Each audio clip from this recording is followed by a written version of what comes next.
Glória a Deus. Meus irmãos queridos, eu saúdo a igreja do Senhor na graça e paz do Senhor Jesus. Amém? Amém.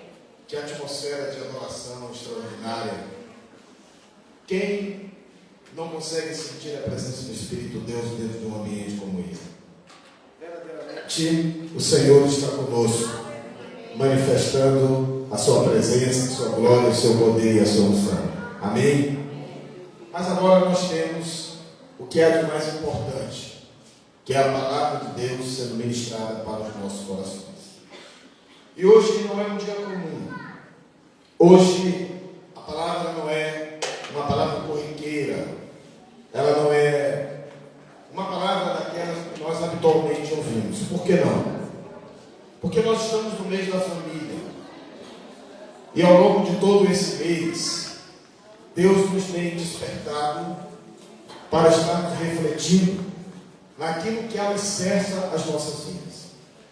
Há uma semana nós estávamos aqui nos alegrando, agradecendo ao Senhor pelas nossas mães. Hoje nós estamos trazendo à baila, trazendo à tona essa configuração primordial para a sustentação de toda uma sociedade, que é a família.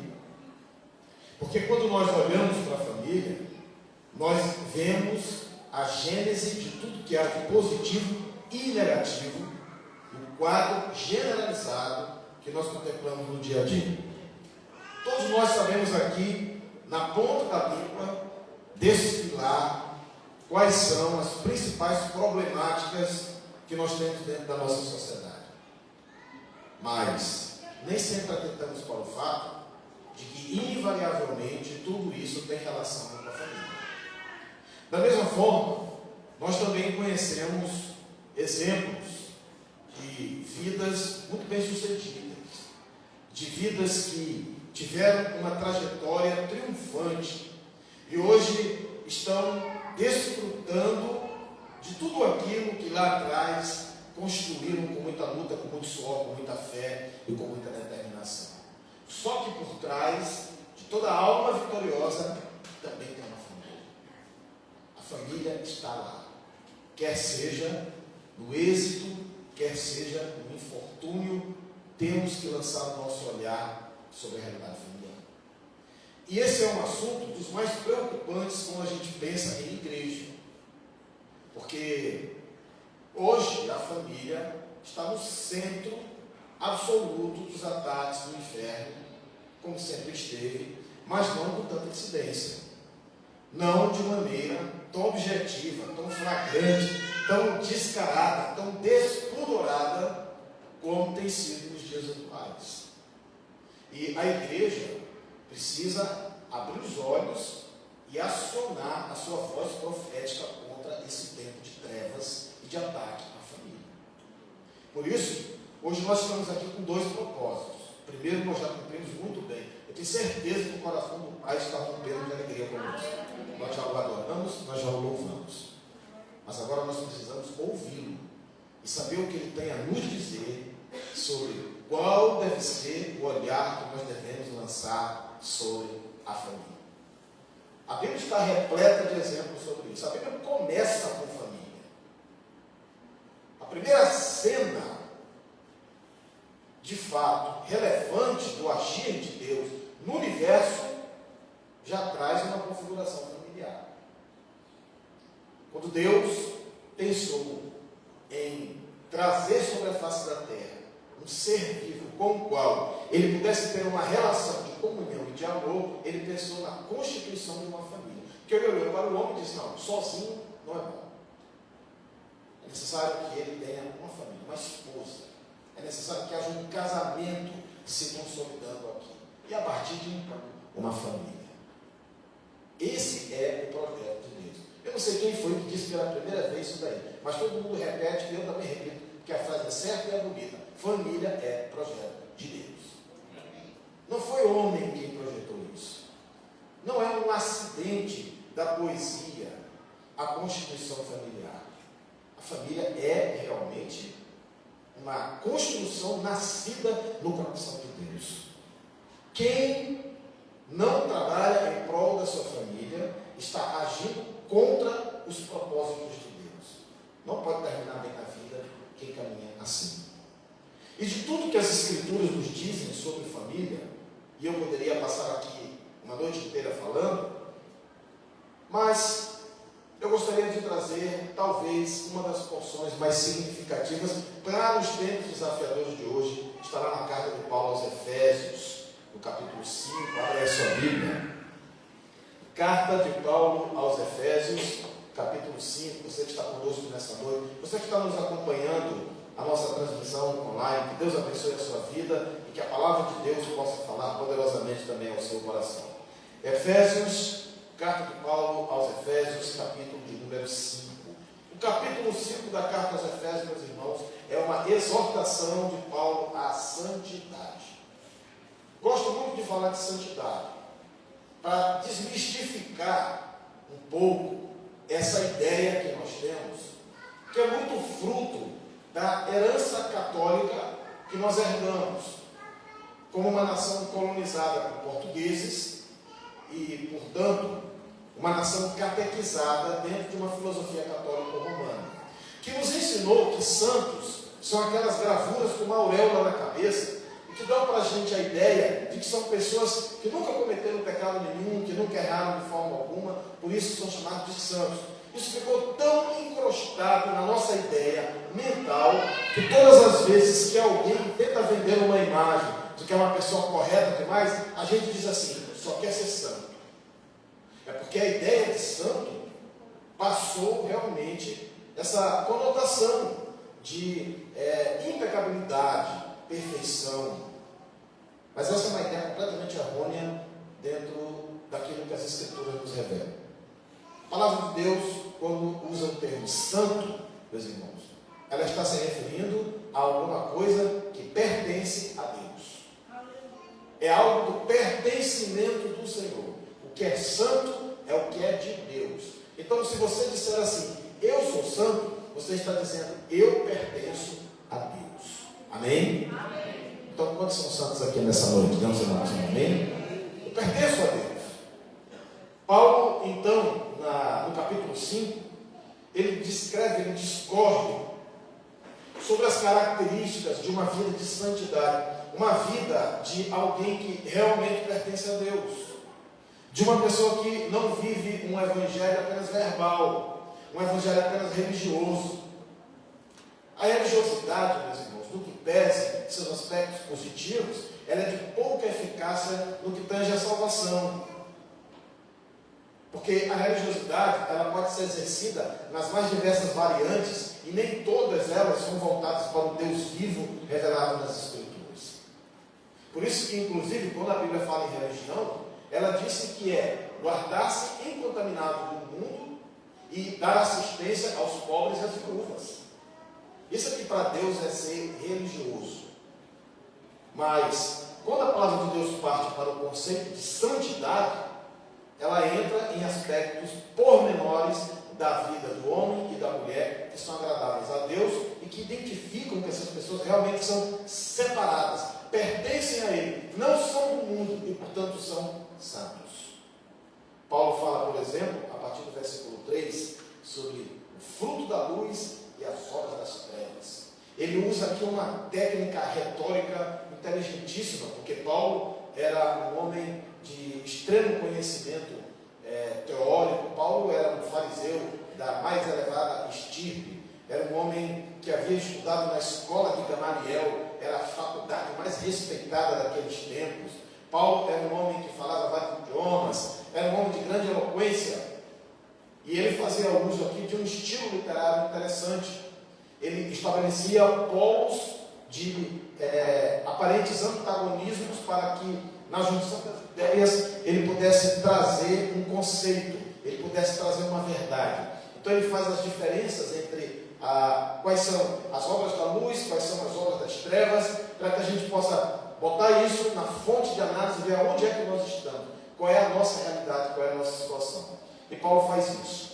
Ele fala que nós éramos de uma determinada maneira antes, agora que nós estamos em Cristo, somos de uma outra maneira. Não é por acaso, meus irmãos, que a partir do versículo 22, Paulo abre as portas do lar e começa a falar de família.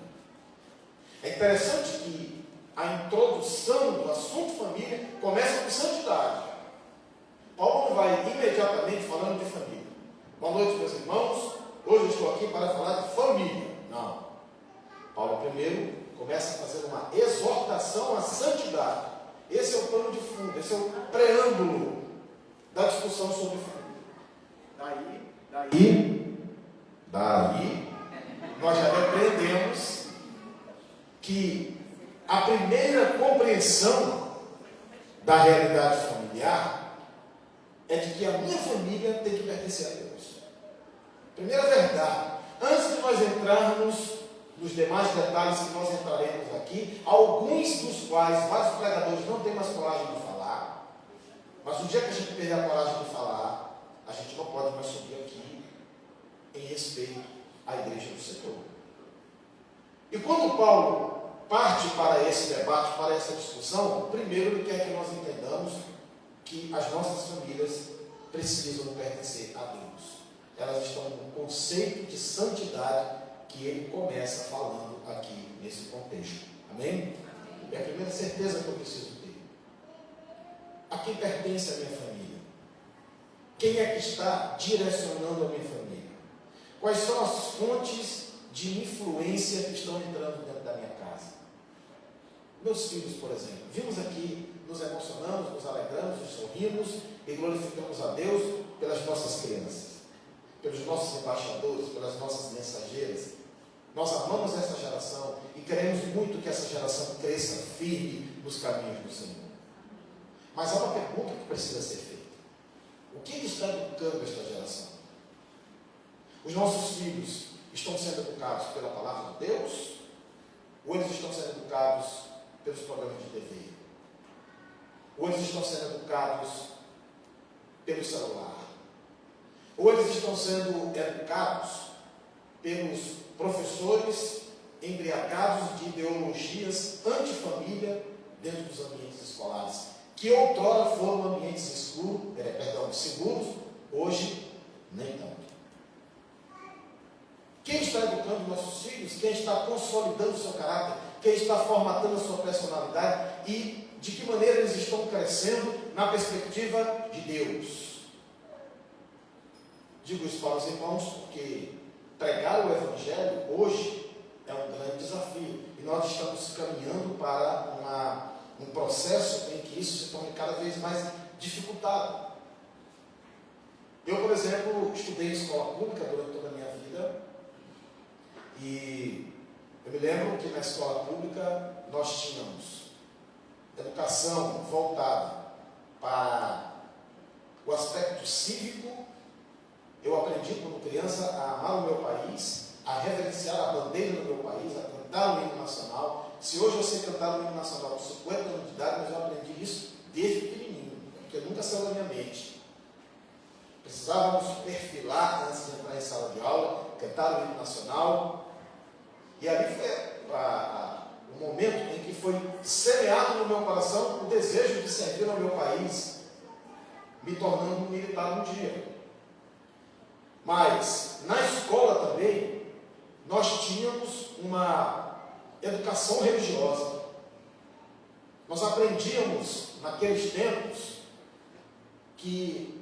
aprendíamos em sala de aula isso, professores no quadro negro nos ensinavam que o mundo havia sido criado por Deus. Nós aprendíamos princípios do Evangelho que eram utilizados como regras de vida em sociedade, em família. Nós aprendíamos valores, nós aprendíamos sobre a ética do comportamento humano, tudo pautado nessa fortíssima influência judaico-cristã que nós temos. Hoje, tudo isso é considerado ilegal pelos atuais parâmetros educacionais estabelecidos pelo nosso país. Após tantos anos de ideologia anticristã, conseguiu-se remover isso do arcabouço da educacional brasileira. De maneiras que um professor ele pode chegar numa sala de aula e ensinar, por exemplo, feitiçaria, debaixo da égide de cultura e de folclore.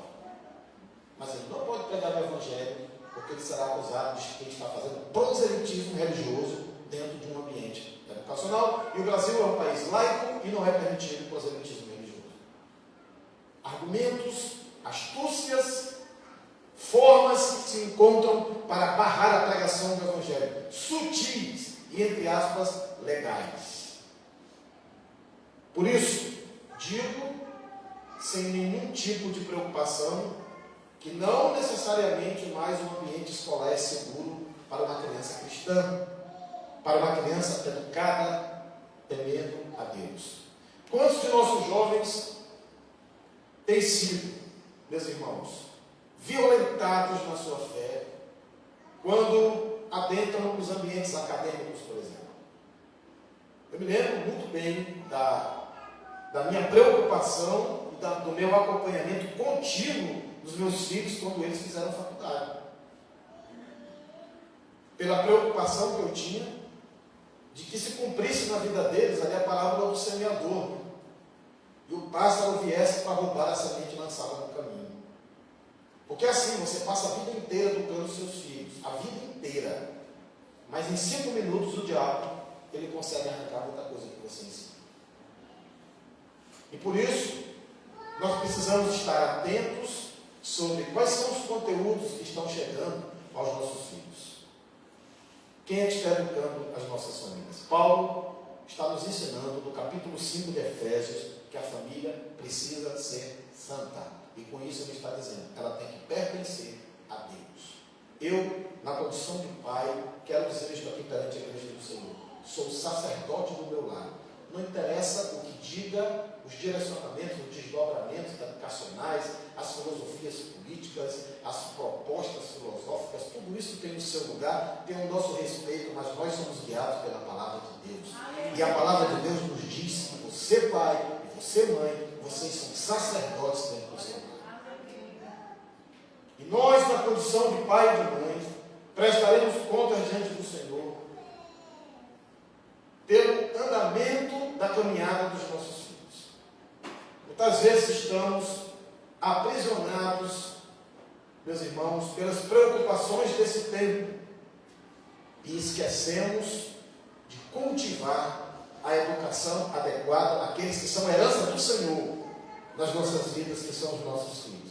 E os deixamos à mercê de influências externas, de terceiros. E isso vem devastando tudo, arrancando tudo, destruindo tudo, que muitas vezes, com grande sacrifício, foi ensinado aos nossos filhos. Por isso, a primeira coisa que eu preciso entender é que a minha família tem que ser de Deus. Eu, na condição de pai, eu, na condição de mãe, eu tenho que abrir os meus lábios com autoridade, em oração, dentro da minha casa, debaixo do meu teto, que é meu território legítimo espiritualmente, e declarar dentro da minha casa, aqui Satanás não entra, aqui não entra ideologia do inferno, aqui não entra ateísmo, aqui não entra nenhum tipo de filosofia contrária às escrituras sagradas, e meus filhos pertencem a Deus. Paulo quer que nós entendamos isso. Mas esse capítulo, ele não costuma ser tão difícil de se assimilar, nem de se concordar. Talvez a coisa comece a dificultar a partir do versículo 22. Quando Paulo fala da relação marido e mulher. Isso ficou extremamente dificultado pelas transformações sociológicas, pelas mutações na relação homem-mulher, que se deram sobretudo nos fins do século passado e no atual. Peço aos irmãos que acompanhem comigo Efésios capítulo 5, a partir do versículo 22, assim como nossos irmãos e amigos que nos acompanham pela internet. Na minha tradução diz assim: as mulheres sejam submissas ao seu próprio marido, como ao Senhor. Parece que nós estamos falando aqui de alguma coisa inaceitável, inconcebível, alguma coisa que não tem mais relevância nos tempos de empoderamento feminino no qual vivemos. Eu pensei que eu não viveria dias em que eu escutaria esse tipo de expressão dentro da igreja do Senhor. Mas, homem limitado que sou, errei nisso também. A palavra de Deus, meus irmãos, chama de empoderamento o que eu particularmente chamo de obediência. O poder da igreja, e portanto o poder que eu como cristão tenho, que todos nós como cristãos temos, é o poder da consequência de uma vida obediente ao Senhor. Se você não é um cristão submetido à palavra de Deus, não tem empoderamento nenhum na sua vida. E pelo contrário, você é uma pessoa escravizada, muitas das vezes por aquilo que você aplaude. E essa é a pior escravidão. A escravidão que eu consigo perceber e admitir como uma tragédia, como um flagelo na minha vida, ela não é tão ruim. Porque na medida em que eu consigo diagnosticá-la, eu passo a partir de então a buscar meios de me livrar dela. Mas a escravidão que eu aplaudo, a escravidão que eu elogio, o mal que eu chamo de bem e as trevas que eu chamo de luz, é o pior lugar em que eu posso me encontrar. Portanto, lamento profundamente que algumas mulheres que se dizem cristãs defendam ideologias de um suposto empoderamento. O empoderamento da mulher de Deus é ela ser obediente às Escrituras. E Paulo disse: as mulheres sejam submissas ao seu próprio marido, como ao Senhor. Eu quero até esquecer essa introdução. Submissas ao seu próprio marido. Isso aqui para mim não tem valor nenhum. Valor tem a última parte. Como ao Senhor. Como que eu devo ser submisso ao Senhor? Essa é a pergunta que eu preciso fazer para entender o que Paulo está ensinando aqui. A minha submissão ao Senhor é uma submissão a prestações? É uma submissão com restrições? É uma submissão com imposições? Eu digo para o Senhor: eu sou submisso a Ti, porém nesta área, nesta aqui não. Aqui quem determina as coisas sou eu. Eu tenho que estabelecer parâmetros para a minha submissão a Deus. Como deve ser a minha submissão a Deus? O que eu tenho aprendido nas Escrituras é que ela é uma submissão plena, total, absoluta, irrestrita. E não cabe nessa submissão nenhum tipo de ingerência da minha vontade pessoal. Simplesmente isso. É complicado a palavra de Deus dizer que eu tenho que ser submisso a alguém do jeito que eu sou submisso ao Senhor. É muito complicado. Mas é o que está escrito aqui. E eu sempre tive preocupação com isso, porque eu quis entender o que Paulo de fato quis falar. E quando a gente mergulha nos originais, a coisa fica mais difícil e mais complicada ainda. Esse termo que Paulo utiliza aqui é o mesmo termo que ele utiliza e que Jesus utiliza, por exemplo, quando eles estão falando da postura dos servos em relação aos seus senhores. E esses servos, por favor, não se comparem com funcionários que trabalham para um chefe. Era uma referência a escravos. Quando você vê na Bíblia dizendo assim: vós servos, sede submissos aos vossos senhores, como ao Senhor. A Bíblia está falando dos escravos. Ela está dizendo que os escravos deveriam respeitar de maneira plena os seus proprietários. Naquela época, a escravidão era uma prática comum. Um povo, quando invadia outro povo, escravizava os sobreviventes. Você passava a ser propriedade. Essa era uma forma muito comum de escravidão. Outra forma muito comum de escravidão era quando, por miséria absoluta, pela incapacidade do seu autossustento, você se vendia. Você passava a ser propriedade de alguém. Aquela pessoa comprava você. Então você ia ter uma casa morada, você ia ter um prato de comida, mas você não ia mais ter liberdade. A partir dali, você viveria apenas para realizar as vontades daquela pessoa que lhe comprou. E o que nós poderíamos esperar da palavra de Deus, irmãos? Nós que estamos empanturrados de conhecimento ideológico, imaginaríamos que a Bíblia dissesse: não se submetam aos seus senhores. Porque isso é uma prática vexatória, de humilhação. Seres humanos não podem escravizar seres humanos. Sim, esse é o nosso pensamento. E foi o cristianismo que acabou com isso no mundo. A questão são os métodos e os meios pelos quais se consegue isso. E a palavra de Deus nunca nos ensinou que eu reverto este quadro pela desobediência, pela insubordinação ou por esse tal empoderamento. Isso não está escrito na palavra. Vós, mulheres, sejam submissas aos seus maridos como ao Senhor. E a minha esposa brilhantemente ontem lá em Cajueiro explicou que você nunca deve dar uma ordem para uma criança sem dizer o porquê. Pois é, isso é bíblico, isso é divino. Paulo diz, sejam obedientes aos seus maridos como ao Senhor. E ele diz por quê? No verso 23. Porque o marido é o cabeça da mulher, como também Cristo é o cabeça da igreja, sendo este mesmo o Salvador do corpo. Amém? A Bíblia diz que o marido é o cabeça da mulher, acabou o verso. Está escrito na palavra. Isso aqui não é retórico, isso aqui não é figurado, isso aqui não é abstrato, isso aqui não abre leque interpretativo algum, isso aqui é absolutamente literal. É o que está escrito na palavra. É uma questão de obedecer ou não obedecer. É uma questão de, bom, eu sou um cristão, eu sou um servo de Deus, e eu acabei de dizer que eu sou santo. Quando o pastor perguntou, quem é santo aqui? Eu levantei minha mão, e eu já entendi que ser santo significa admitir que eu pertenço a Deus. Então isso aqui tem que fazer parte da minha vida. Então isso aqui tem que entrar no meu coração, e tem que entrar na minha família, porque está na palavra de Deus. Bom, mas eu posso estar constituindo um grave problema aqui. Eu já vi um ativista do movimento feminista declarar que o apóstolo Paulo é um homem machista.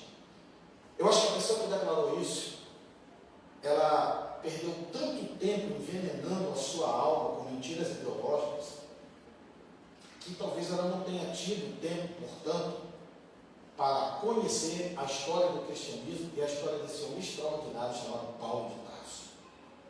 Estamos lendo aqui a referência de uma carta que Paulo escreveu para os Efésios.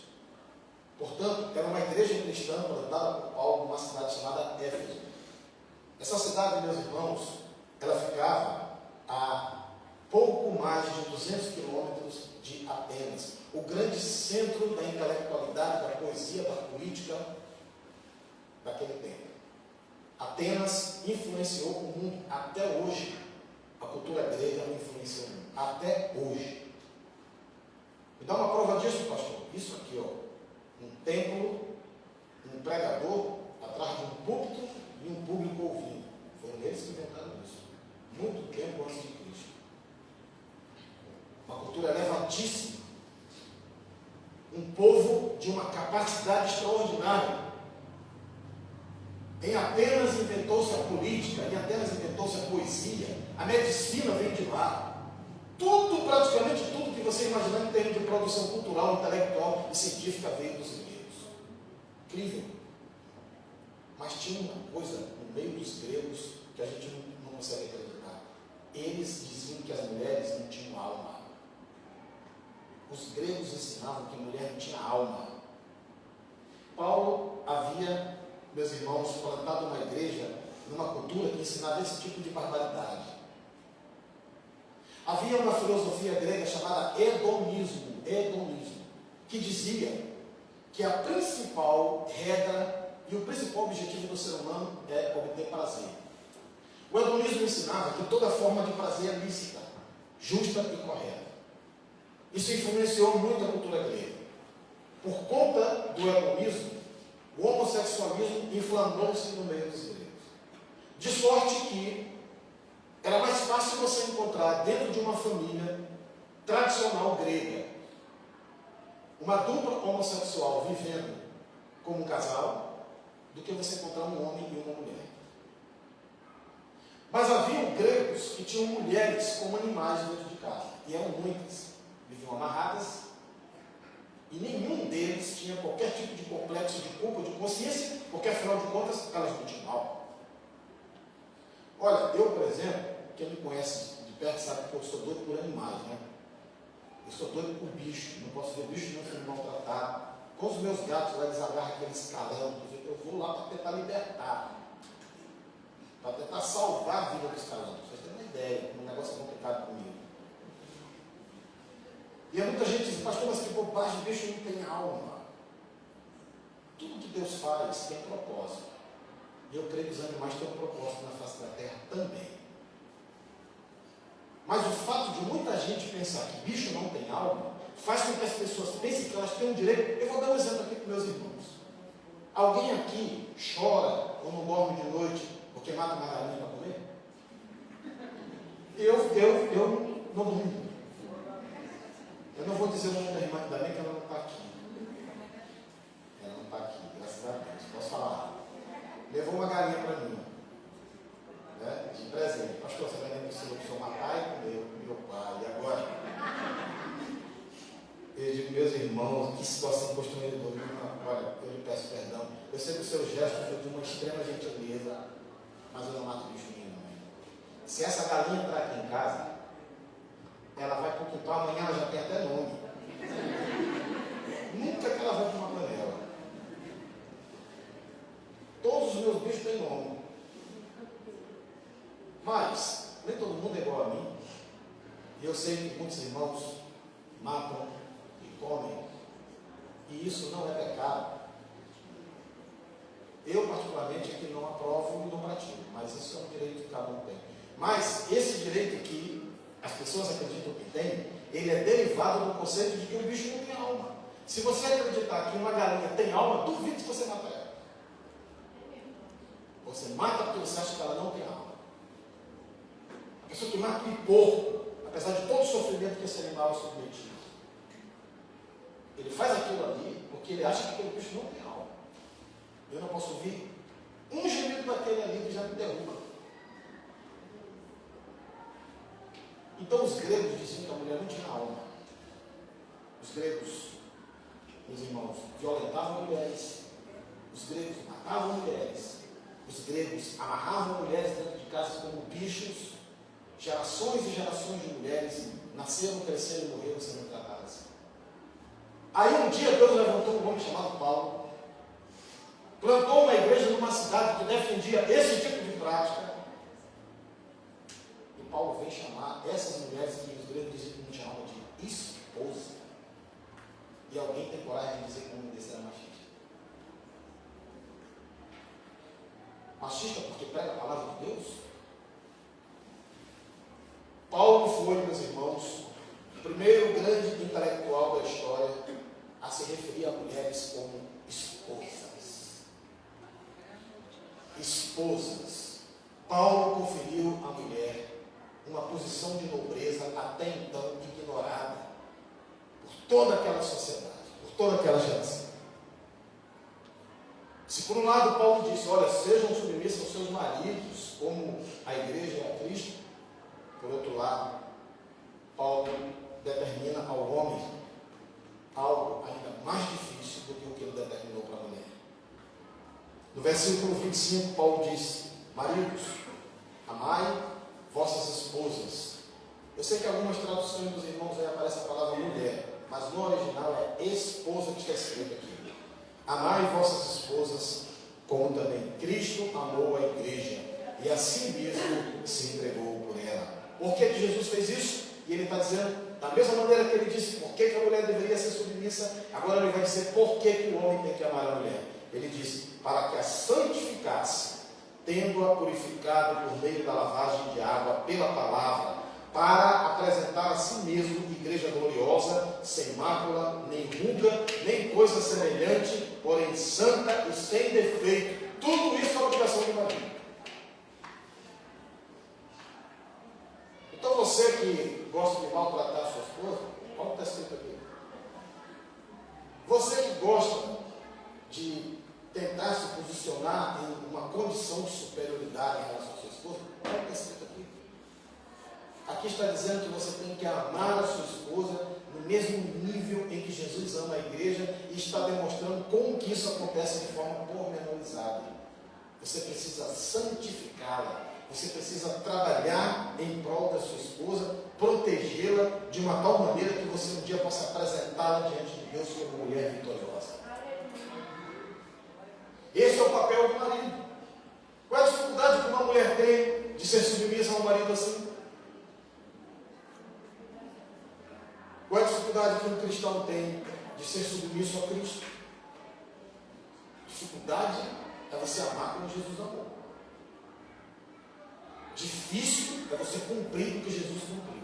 Ou a gente vê todo dia alguém subindo numa cruz aí morrendo pelas pessoas. Então,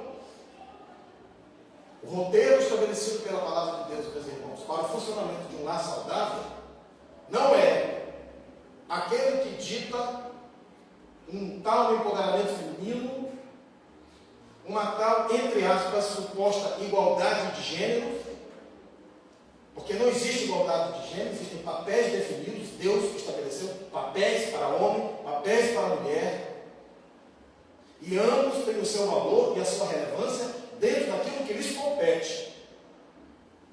E se ambos cumprirem cabalmente o que está estabelecido pela palavra de Deus, nós teremos uma sociedade saudável. E nós teremos uma humanidade que mereça ser chamada de humanidade, e não o que nós estamos vendo hoje em dia. Tecnologia avançada, mas humanidade em retrocesso.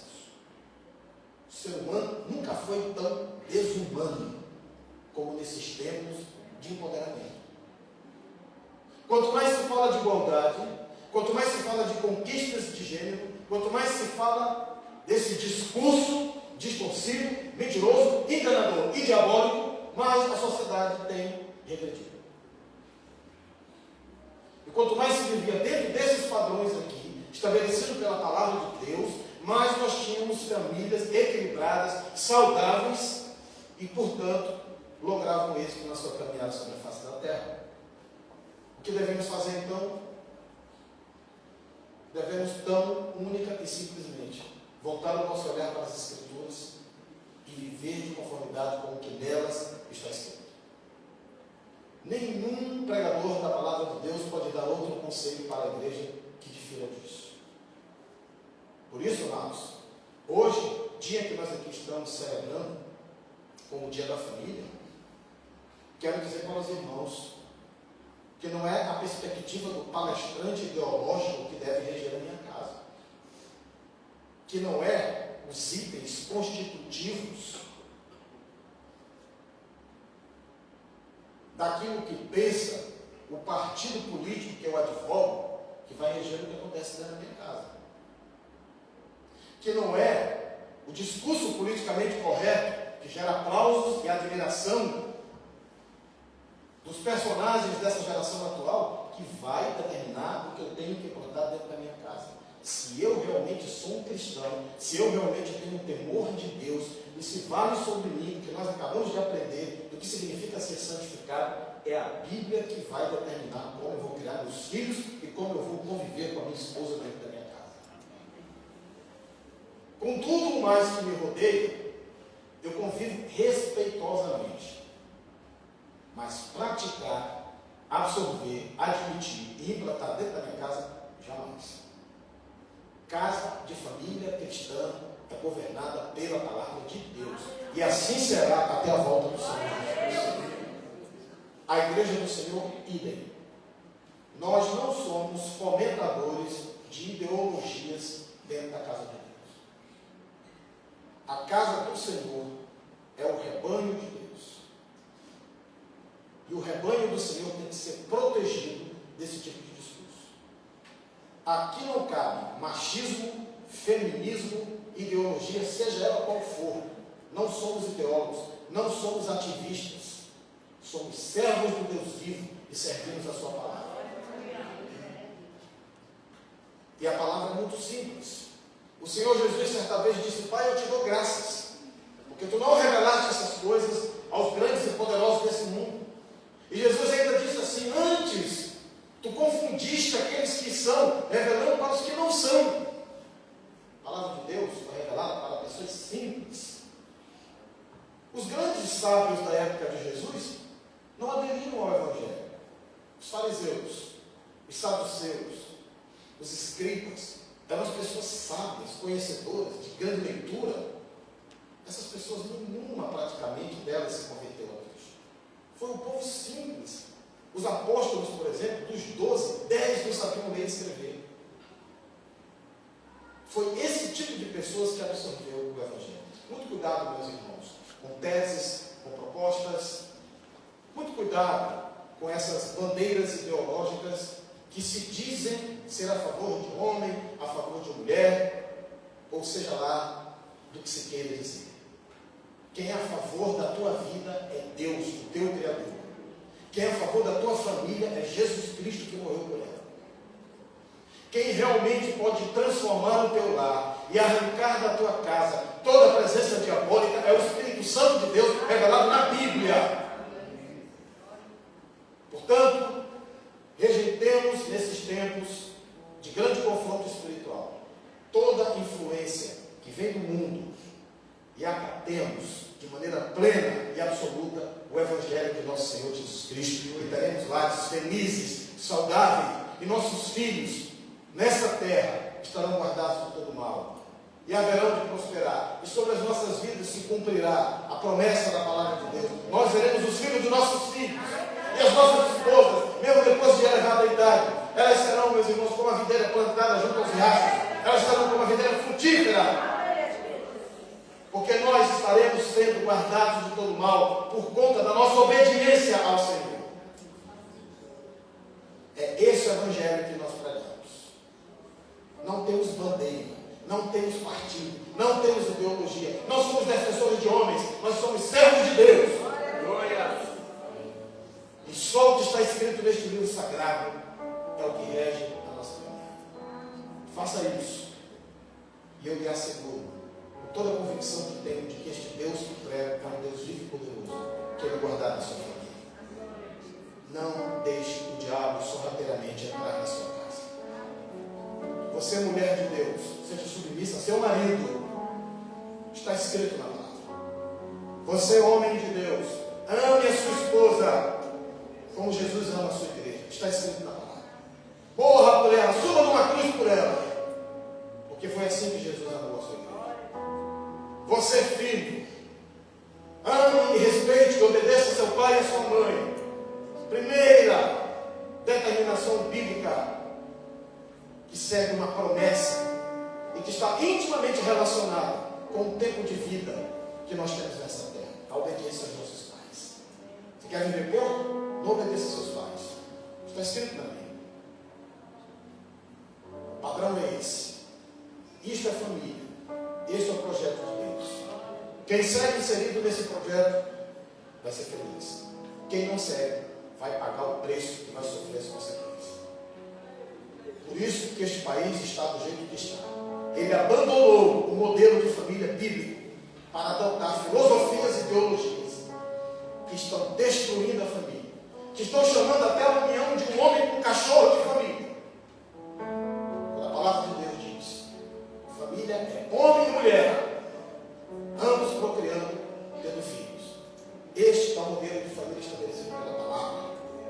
E os papéis do homem, da mulher e dos filhos está escrito aqui. Ensine isso dentro da sua casa. Instrua seus filhos. Desliga a TV. Desliga o celular. Ore pelos seus filhos. Abençoe-os. Você, filho, antes de sair de casa, bença o meu pai, bença a minha mãe. Na hora do almoço, do jantar, não é cada um num canto da casa com o celular na mão. É todo mundo junto em volta da mesa, agradecendo o Pai, obrigado por esse pão. É assim que se cria filho, meus irmãos. E é assim que a gente fecha as portas da nossa casa para a tragédia que tem sido, infelizmente, uma cena comum na maioria das famílias do nosso país. Deus não consegue mais entrar na maioria das nossas casas, porque o diabo já está lá. Onde você estiver nessa noite, diga assim para o que Jesus fala lá no Apocalipse, no capítulo 3, que a gente gosta de usar aquilo como um versículo evangelístico. Eis que eu estou à porta e bato. A gente acha que aquela porta é um coração que não se converteu. Aquela palavra foi dada para uma igreja, meus irmãos. Não é evangelística não, é para mim, é para você. Jesus quer entrar na tua casa hoje. Abre a porta. Bota para fora a ideologia. E convido o Senhor, Pai, vem, entra na minha casa. As coisas não estão bem entre você e sua esposa? Junte-se com ela hoje, orem juntos, põe o joelho no chão, peça perdão. Meu amor, me perdoa. Eu errei, mas a partir de hoje eu quero reconstruir a nossa história. E nunca mais o que eu te fiz sofrer, eu farei novamente. A esposa, perdoe. Eu te recebo, meu marido. E a nossa aliança, o diabo não poderá jamais afetar. quebre tudo aquilo que tem sido fonte de empecilho do fluir do Espírito de Deus dentro da sua casa. Sabe, irmãos, esse clima maravilhoso que nós estamos vivendo aqui dentro da igreja, ele tem que acontecer dentro da nossa casa. A sua primeira igreja é a sua casa. Lá tem que ter louvor, lá tem que ter Bíblia, lá tem que ter oração. Quanto tempo você está orando com sua família? Me diga. Alguém aqui tem um costume saudável de levantar as madrugadas, ir lá na cama dos filhos, ficar de joelhos, colocar a mão e dizer: Pai, abençoa meu filho, livra meu filho das armadilhas desse mundo, livra minha filha, Senhor Deus, de todo o mal que está se acampando abertamente no dia a dia. Quem está fazendo isso? Quem desperta nas altas horas da noite, olha para o lado da cama, vê sua esposa adormecida, a sua esposa, e vai lá e bota a mão e diz: eu amo essa pessoa, eu tenho uma aliança com ela, e vou caminhar aqui até que a morte nos separe, sendo fiel, sendo leal, e me comprometendo a amá-la como Jesus amou a sua igreja. Eu amo esse homem, Senhor, é o meu marido, tu me deste, e eu serei submissa a ele, eu jamais me levantarei contra ele, porque empoderamento é ser obediente à tua palavra, não é viver de acordo com ideologias diabólicas. Deus abençoará a tua casa. Deus abençoará.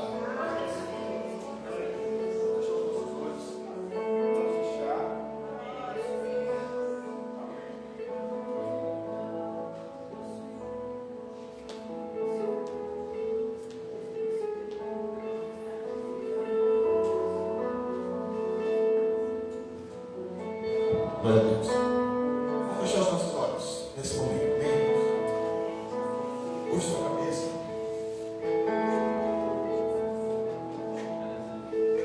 Pai, muito obrigado, Senhor. Obrigado por essa mulher que tu me deste, meu Deus.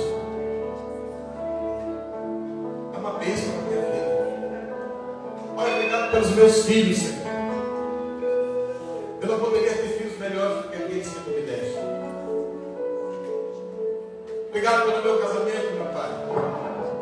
Foi a porta que me lançou na honradez. Pai, obrigado pela tua igreja. Obrigado por cada casamento, cada família que está aqui representada nessa noite. Eu abençoo os meus irmãos, eu abençoo os seus lares. Eu repreendo toda obra do diabo. Deus, tua palavra diz que Satanás pode se apresentar como um anjo de luz. Assim a mentira pode vir também vestida de verdade. O discurso florido fala de uma suposta valorização, quando na verdade é uma maneira de nos distanciar da tua palavra. Abre nossos olhos, Senhor. Arranca esses campos e nos faz enxergar a tua palavra. E que o teu Espírito Santo nos fortaleça para sermos fiéis a ela. Porque assim nossas famílias estarão salvas. Em nome de Jesus.